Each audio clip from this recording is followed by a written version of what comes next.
നമസ്കാരം കൂട്ടുകാരെ. ഞങ്ങളുടെ ഏതൊരു യാത്രയും ഒരിക്കലും പ്രതീക്ഷിക്കാതെ പോകുന്ന യാത്രകളാണ്. അങ്ങനെ ഒരു യാത്ര തന്നെയാണ് ഇത് കേട്ടോ.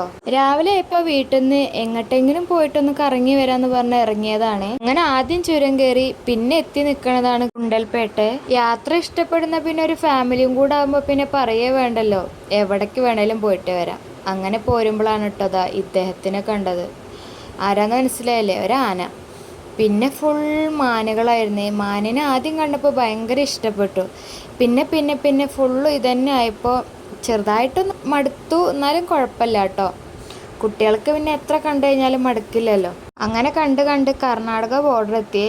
അപ്പോൾ ദാ ഈ കാണുന്ന സാധനം നിങ്ങൾക്ക് അറിയണതാണെങ്കിൽ ഒന്ന് കമൻറ്റ് ചെയ്യണം കേട്ടോ. ഞങ്ങൾക്കിത് എന്താന്ന് കണ്ടിട്ട് മനസ്സിലായില്ല, പക്ഷെ കാണാൻ നല്ല ഭംഗിയുണ്ട് താനും. ആദ്യം ഞങ്ങൾ കരുതിയത് വയനാട് പോയാലാന്നാണ്. പിന്നെ വയനാട്ടിലേക്ക് വൺ ഡേ ട്രിപ്പൊന്നും പറ്റൂല എന്ന് കണ്ടപ്പോഴാണ് പിന്നെ ഞങ്ങൾ കരുതിയത് എവിടേക്കെങ്കിലൊക്കെ ഒന്ന് പോയിട്ട് വരാമെന്ന്. പിന്നെ അങ്ങനെ വീട്ടിൽ നിന്ന് ഇറങ്ങി നേരെ ചുരം കയറിയിട്ടാണ് ഗുണ്ടൽപേട്ട് വരെ എത്തിയത്. അവിടെ എത്തിക്കഴിഞ്ഞപ്പോഴാണ് എങ്ങോട്ടാണ് പോകേണ്ടതെന്ന് ചിന്തിക്കണത്. പിന്നൊന്നും നോക്കിയില്ല. സെർച്ച് ചെയ്ത് കഴിഞ്ഞപ്പോൾ അമ്പലത്തിലേക്ക് തന്നെ അങ്ങോട്ട് പോകാമെന്ന് കരുതി. ഫസ്റ്റ് ടൈമാണ് ഇങ്ങോട്ട് പോണത്, അതുകൊണ്ട് വലിയ പിടുത്തമൊന്നും ഉണ്ടായിരുന്നില്ല. അങ്ങോട്ട് കയറിയപ്പോൾ തന്നെ എല്ലാവരും ഇങ്ങനെ വരി നിൽക്കണ കണ്ടു.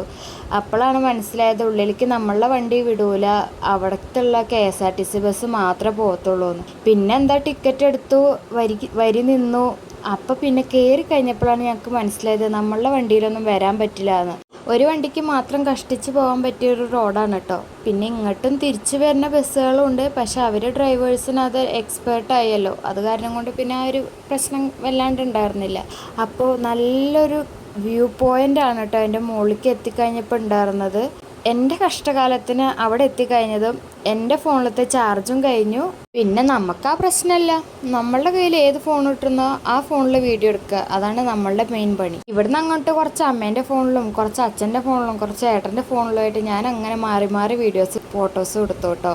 ഇവിടെ പിന്നെ ജാതി മതമൊന്നും നമ്മൾ ആരും നോക്കണില്ല കേട്ടോ. ആർക്ക് വേണേലും വരാം, ആർക്ക് വേണേലും പോവാം, അത്ര മാത്രമേ ഉള്ളൂ. അതുകൊണ്ട് തന്നെ എനിക്കിവിടെ ഭയങ്കരമായിട്ട് ഇഷ്ടപ്പെട്ടു. പിന്നെ ഞങ്ങൾ പോയ ടൈമിലെ ക്ലൈമറ്റ് ഉണ്ടല്ലോ, സൂപ്പറായിരുന്നു. ഒരിക്കലെങ്കിലും നമ്മളെല്ലാവരും പോയി കണ്ടിരിക്കേണ്ട ഒരു സ്ഥലം കൂടിയാണ് കേട്ടോ. പെട്ടെന്നായിരുന്നു മഞ്ഞ് വന്നതും മഞ്ഞ് പോണതും. അതുപോലെ ഒരു അനുഭൂതിയായിരുന്നു അവിടെ ഉണ്ടായിരുന്നത്. ഞങ്ങൾ പോയ ടൈമിൽ ക്ലൈമറ്റ് ഇതാണ്.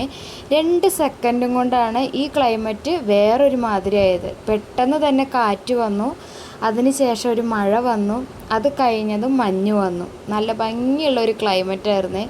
അവിടെ ഒരു വലിയ രഥം ഉണ്ടായിരുന്നു കേട്ടോ. രഥത്തിന് വേണ്ടിയിട്ട് ഒരു ചെറിയൊരു കെട്ടിടം പോലെ ഉണ്ട്. അതിൻ്റെ ഉള്ളിലാണ് മഴ വന്നപ്പോൾ എല്ലാവരും കൂടി അവിടെ കയറിയുന്നത്. നമ്മൾ മാത്രമൊന്നുമല്ല, അവിടെ ഇഷ്ടംപോലെ ആൾക്കാരുണ്ടായിരുന്നു. ഇവിടെ എങ്ങനെയാണെന്ന് വെച്ചാൽ നമ്മൾ കുറച്ച് നേരം അവിടെ സ്പെൻഡ് ചെയ്ത് കഴിഞ്ഞതും അടുത്ത ബസ് വരും, അപ്പോൾ നമ്മൾ കയറി പോവുക. അപ്പോഴത്തേനും ആ ബസ്സിൽ തന്നെ വേറെ ആൾക്കാർ വരും, അവരേനെ അവിടെ ഇറക്കുക, മറ്റുള്ളവരെ കയറ്റുക. അങ്ങനെയാണ് കേട്ടോ ട്രിപ്പ് അടിച്ചിട്ടുണ്ടായിരുന്നത്.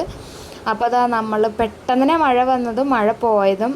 അപ്പം തന്നെ അതാ കാർമേഘം വന്നു, കാർമേഘം പോയി. അപ്പോഴത്തേനും മഞ്ഞ് വന്നു, അപ്പോഴത്തേനും കാറ്റ് വന്നു, പിന്നെ അപ്പോഴത്തേനും ചെറിയൊരു വെയിൽ വന്നു. അങ്ങനെയൊക്കെയാണ്. പിന്നെ അവിടെ ഫുഡ് ഉണ്ടായിരുന്നു കേട്ടോ.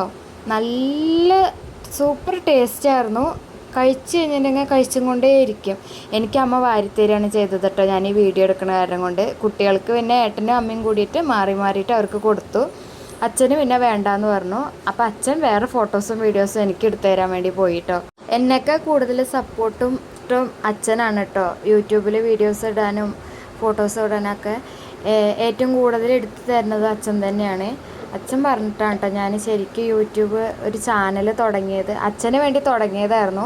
പിന്നെ അങ്ങനെ പതിയെ പതിയെ ഈ ചാനൽ എൻ്റെ ആയി മാറി. അപ്പോൾ അതാ നമ്മൾ പോണ ടൈമിലുള്ള ക്ലൈമറ്റാണിത്. നല്ല മഞ്ഞായിരുന്നു കേട്ടോ. എന്തൊരു തണുപ്പാണെന്നറിയോ. കുട്ടികളൊക്കെ ഭയങ്കരമായിട്ട് തണുത്തിട്ട് ഇരുന്നുണ്ടായിരുന്നു. പക്ഷെ അതൊരു 5 മിനിറ്റ് ഉണ്ടായിരുന്നുള്ളൂ. നമ്മളുടെ ഈ വണ്ടി കുറച്ചങ്ങോട്ട് താഴത്തേക്ക് എത്തിയപ്പോഴത്തേനും നമ്മളെ സാധാ ക്ലൈമറ്റ് പോലെ ആയിട്ടോ. വെയിൽ വന്നു, ചൂടെടുക്കാൻ തുടങ്ങി. മുകളിലാണെങ്കിൽ എന്ത് ഭംഗിയാണെന്നറിയാം. പെട്ടെന്ന് തന്നെ കാറ്റ്, മഴ, മഞ്ഞ്, ഭയങ്കരമായ ഒരു ക്ലൈമറ്റ്. അപ്പോൾ അങ്ങനെ കണ്ടു കഴിഞ്ഞു. ഞങ്ങൾക്ക് പിന്നെ വേഗം വരണമെന്നൊന്നും ഉണ്ടായിരുന്നില്ല, പക്ഷേ നമുക്ക് തിരിച്ച് വരണ്ടേ, അത് കാരണം കൊണ്ട് വേഗം വന്നു. ഒരു ചോളകൊക്കെ വാങ്ങി അവിടെ നിന്ന് കഴിച്ചു. രാത്രിയിൽ പിന്നെ നമ്മൾ ചുരം ഇറങ്ങി വരുമ്പോൾ നമ്മൾ കുറേ ആനേനെയും കാട്ടുപോത്തിനെയൊക്കെ കണ്ടിട്ടുണ്ടായിരുന്നു കേട്ടോ. അപ്പോൾ അത്രയുള്ള വീഡിയോ. അടുത്ത വീഡിയോ ആയിട്ട് പെട്ടെന്ന് വരാം.